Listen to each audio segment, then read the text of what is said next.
सुप्रभात बच्चों। फिर से एक बार सब लोगों का मैं स्वागत करती हूँ।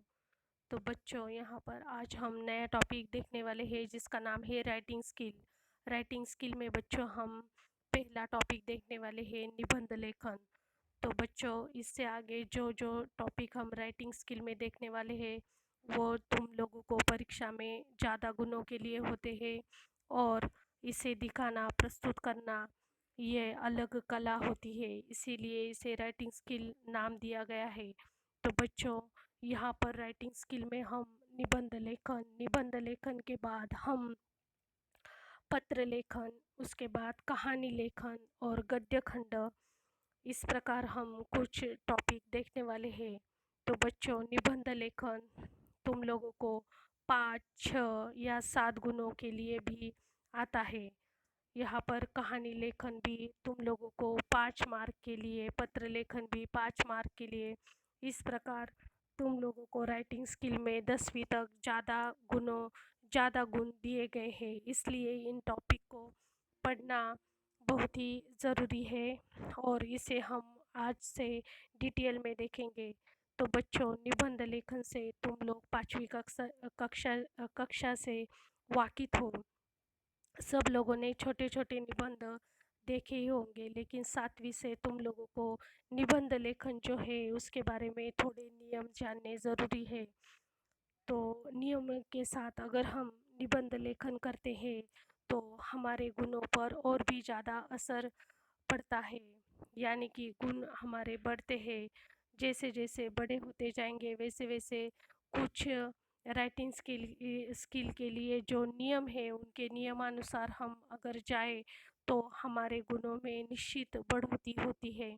तो बच्चों, निबंध लेखन में हम कई टॉपिक देखने वाले हैं, कई प्रकार देखने वाले हैं, क्योंकि निबंध लेखन जो होता है उसमें भी काफ़ी प्रकार है, जैसे कि आत्मकथनात्मक, कल्पनात्मक, वर्णनात्मक, यहाँ पर अ, वर्णनात्मक और विवरणात्मक, इस प्रकार कई प्रकार है।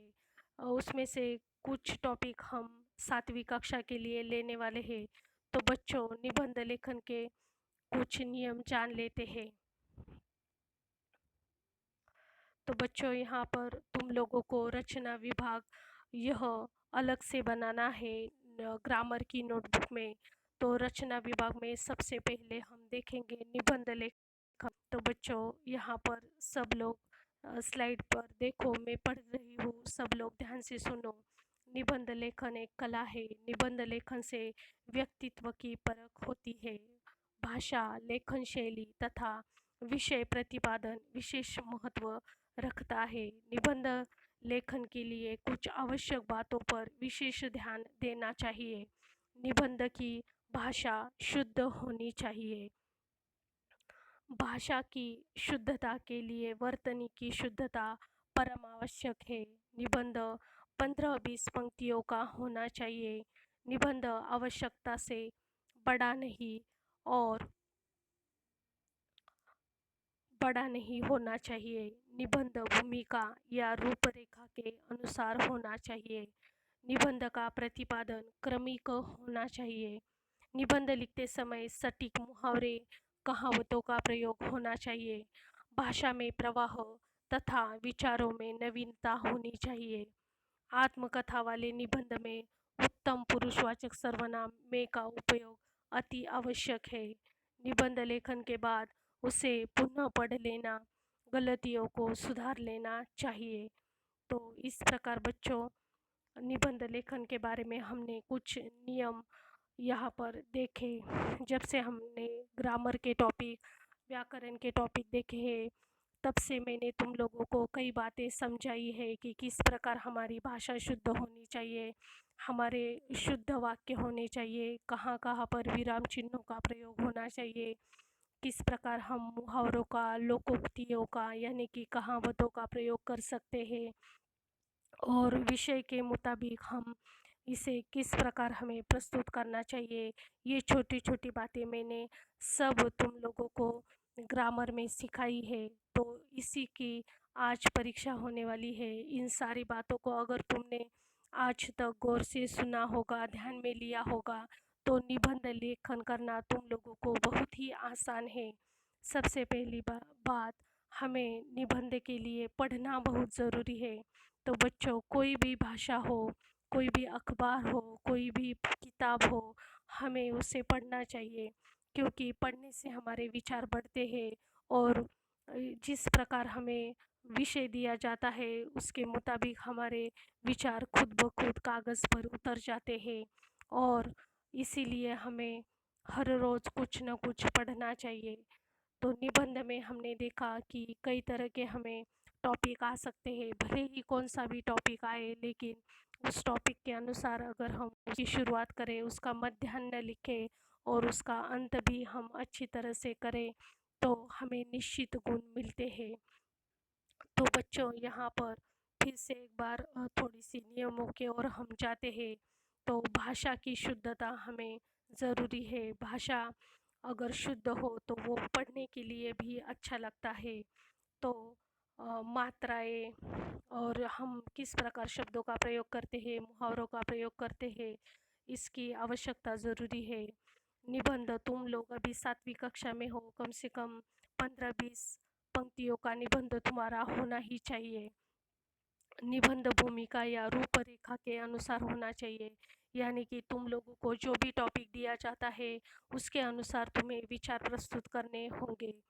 निबंध का प्रतिपादन क्रमिक होना चाहिए, यानी कि एक के बाद एक, इस प्रकार तुम लोगों को तुम्हारे विचारों में यहाँ पर विचार तुम लोग किस प्रकार प्रकट करते हो, शुरू में क्या होना चाहिए, मध्य में क्या होना चाहिए, अंत में क्या होना चाहिए, इस प्रकार तुम्हारे विचार प्रस्तुत होने चाहिए, वह उसमें क्रमिकता होनी चाहिए। निबंध लिखते समय मुहावरे और कहावतों का अगर वजनदार शब्दों का प्रयोग तुम करो तो उसका असर और ही होता है, यानी कि उसका प्रभाव अच्छा होता है। भाषा में प्रवाह, विचारों में नवीनता होनी चाहिए। आजकल की जो परिस्थिति है उसके अनुसार हमारे विचार होने चाहिए, जो हमें पढ़ने में अच्छा लगता हो और आज के परिस्थिति के मुताबिक हो। आत्मकथनात्मक वाले निबंध, यानी कि बच्चों, मैं नदी बोल रही हूँ, अगर मैं मुख्यमंत्री होता, इस प्रकार यहाँ पर उत्तम सर्वनाम मैं का प्रयोग होना ज़रूरी है, यानी कि फॉर एग्ज़ाम्पल अगर मैं नदी बोल रही हूँ तो वहाँ पर मैं का शब्द प्रयोग करके हमें दिखाना होता है कि हम खुद नदी बोल रहे हैं, और इस प्रकार वह हमें निबंध लिखना पड़ता है। तो उसका उदाहरण भी हम बाद में एक टॉपिक ज़रूर लेंगे आत्मकथनात्मक पर। निबंध लेखन के बाद उसे पुनः पढ़ लेना चाहिए। तो बच्चों, निबंध बड़ा होता है, इसलिए एक नज़र उस पर हमें मारनी ही चाहिए कि किस प्रकार हमने निबंध की शुरुआत की है कि नहीं, और गलतियों को सुधार लेना चाहिए। इसके लिए छोटी बड़ी काव्य पंक्तियाँ हमारी लर्न है, पठन है, तो उसका भी प्रयोग हम यहाँ पर कर सकते हैं, उसका भी अच्छा प्रभाव पड़ता है। तो इस प्रकार बच्चों, हमने कुछ नियमों को जाना और देख, लेकिन ये सब नियम अगर तुम बारीकी से यहाँ पर अमल करोगे तो तुम्हारा निबंध निश्चित ही प्रभावशाली साबित हो सकता है। तो बच्चों, आज हम यहाँ पर पहला हमारा टॉपिक देखने जा रहे हैं, वर्षा ऋतु। आजकल वर्षा ऋतु यहाँ पर जारी है, तो वर्षा ऋतु का ही हमने निबंध का टॉपिक यहाँ पर चुना है। तो वर्षा ऋतु, यह निबंध में पढ़ूंगी और पढ़ते पढ़ते तुम लोगों को ध्यान में आ जाएगा कि किस प्रकार हम निबंध की शुरुआत कर सकते हैं, किस प्रकार उसका वर्णन कर सकते हैं, कौन कौन सी बातें होती है वर्षा ऋतु में, कौन कौन से बदलाव होते हैं, किस प्रकार मौसम होता है, ये सारी बातें हम वर्षा ऋतु में देखेंगे। तो बच्चों, सुनते सुनते तुम लोग ये भी ध्यान में रखो कि किस प्रकार विषय को प्रतिपादित किया जाता है। तो बच्चों, ज़्यादा समय न गवाते हुए मैं इस टॉपिक को पढ़ती हूँ, सब लोग ध्यान से सुनो और सुनने के बाद इसका लेखन करना है। इस प्रकार हम निबंध के कई टॉपिक देखने वाले हैं, जिसमें से पहला टॉपिक है वर्षा ऋतु। तो बच्चों, यहाँ पर शुरुआत करती हूँ। भारत में मुख्य 3 ऋतुएँ होती हैं। हिंदी महीने के अनुसार 6 ऋतुएँ मानी जाती है, जैसे गर्मी, वर्षा, शरद, हेमंत, जाड़ा और बसंत। सभी ऋतुएँ अपने क्रम से आती है। जहाँ बसंत को ऋतुराज कहा गया है, वहीं वर्षा को ऋतुओं की रानी कहा जाता है। वर्षा ऋतु का विशेष महत्व है, क्योंकि यह ऋतु सबसे ज़्यादा उपयोगी और लाभदायक है। वर्षा ऋतु का आगमन गर्मी के बाद होता है। प्रायः जून से सितंबर तक इसकी अवधि रहती है। वर्षा ऋतु में ही वर्षा और शरद का समावेश हो जाता है। गर्मी की तपन इतनी तेज होती है कि घर की बाहर, यहाँ पर घर के चाहिए था, घर के बाहर निकलना मुश्किल हो जाता है। नदी नाले, नदियाँ अधिकतर सूख जाते हैं, यानी कि उसमें पानी नहीं रहता है। पशु पक्षी, कीड़े मकोड़े के साथ हर प्राणी व्याकुल हो उठता है। वर्षा की आस में सबकी दृष्टि आकाश की ओर लग जाती है। सभी वरुण देव से वर्षा के लिए प्रार्थना करने लगते हैं। अचानक मौसम में परिवर्तन होने लगता है और मानसून का आगमन होने लगता है। वर्षा की फुहार से सबको राहत मिल जाती है। आकाश में काले बादल गरजने लगते हैं और बिजली चमकने लगती है। कभी रिमझिम और कभी मूसलाधार वर्षा शुरू हो जाती है। वर्षा होते ही धरती नम हो जाती है। किसान अपने कृषि कार्य में जुट जाते हैं। थोड़े ही दिनों में धरती हरियाली से भर जाती है। नदी, तालाब, पोखर सब भरने लगते हैं। वन में मोर शोर मचाते हुए नाचने लग जाते हैं। आकाश में इंद्रधनुष्य की मनोहर छटा दिखाई देने लगती है। तो बच्चों, यहाँ पर तुम लोग देख सकते हो कि प्रथम परिच्छेद में किस प्रकार कितनी ऋतुएं होती है। उनमें से मराठी ऋतु जो हम यहाँ पर जैसे कि शरद, हेमंत, जाड़ा, बसंत, ये जो है इनका भी जिक्र यहाँ पर हुआ है। तो इन ऋतुओं की पहले जानकारी दी गई है और वर्षा ऋतु का महत्व दिया गया है। उसी ऋतुओं की रानी कहा गया है।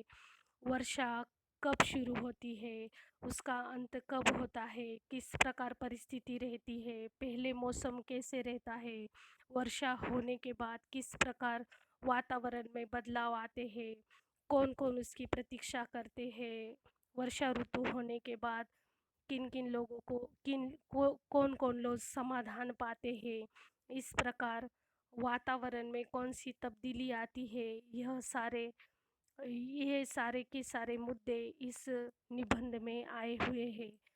तो बच्चों, अभी इस निबंध का हम अंत भी देखेंगे, किस प्रकार इस निबंध का अंत किया है। वर्षा से अनेक लाभ है। वर्षा से पानी मिलता है, जल ही जीवन है। वर्षा से खरीफ की फसल होती है। के संचित जल से रबी की फसल की सिंचाई होती है। पेयजल की आपूर्ति होती है। बिजली का उत्पादन होता है। मत्स्य व्यवसाय होता है। जलमार्ग सुलभ होता है। वर्षा से कुछ हानियाँ भी है। बाढ़ से धन जन फसल को नुकसान होता है। पुल, सड़कें, रेलवे की लाइनें अस्त व्यस्त हो जाती है। आवागमन में बाधाएं पहुंचती है। फिर भी वर्षा हमारे लिए वरदान है। वनस्पतियों का जीवन वर्षा पर ही निर्भर है। वनस्पतियों पर मानव जीवन निर्भर है। इस प्रकार बच्चों, हमने वर्षा ऋतु यह निबंध देखा। अंत में देखा कि वर्षा से हमें किस प्रकार लाभ होते हैं। तो बच्चों, कुछ कोई भी टॉपिक हो उसकी थोड़ी बहुत हानियाँ भी होती है, लेकिन उसकी ओर न जाते हुए हमें उसके लाभ की तरफ ज़्यादा ध्यान देना आवश्यक होता है। इस प्रकार हमने यहाँ पर वर्षा ऋतु यह टॉपिक देखा। इस टॉपिक के ज़रिए तुम लोगों को ध्यान में आ गया होगा कि किस प्रकार हमें 7वीं में लगभग कितना निबंध लेखन करना चाहिए, कितने परिच्छेद होने आवश्यक है, परिच्छेदों में एक-एक मुद्दा किस प्रकार पूर्ण किया जाता है। इस प्रकार बच्चों, हमें कोई भी टॉपिक आए अगर उसकी उचित जानकारी हो, संभव जानकारी हो, तो हम आसानी से निबंध लेखन कर सकते हैं। इसीलिए बच्चों, राइटिंग स्किल के लिए पढ़ना बहुत आवश्यक है। तो इसी के साथ बच्चों, हमारा ये पहला टॉपिक आज हम पूर्ण करते हैं। कल फिर से एक नए निबंध के साथ हम हाजिर होंगे। तब तक सब लोगों को यहाँ पर थैंक यू वेरी मच।